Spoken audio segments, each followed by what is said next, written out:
நாங்க முஸ்லீம்ங்கிறோம், ஆர்ப்பரிக்கிறோம். ஒரு டீச்சர்ஸ் டேக்கு ஸ்கூல்ல நடக்கிற கூத்துக்கு யாராவது எதிர்த்து குரல் கொடுக்கிறோமா? பெற்றோர்கள் நம்ம பிள்ளைகளை அனுப்ப மாட்டோம், ஸ்கூலை மாற்றுன்னு சொல்றோமா?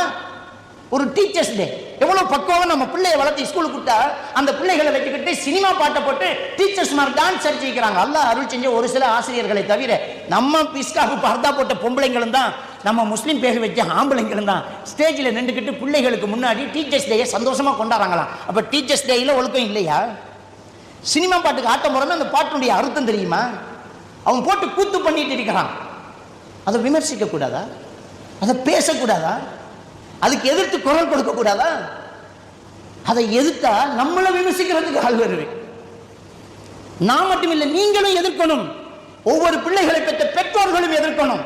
ஸ்கூல் வாசல போய் நிக்கணும். நாங்க பிள்ளைகளை அனுப்பினது ஒழுக்கத்தோடு கல்வி கற்க, சினிமா பாட்டுக்கு ஆட்டம் போடுறதுக்கு இல்ல.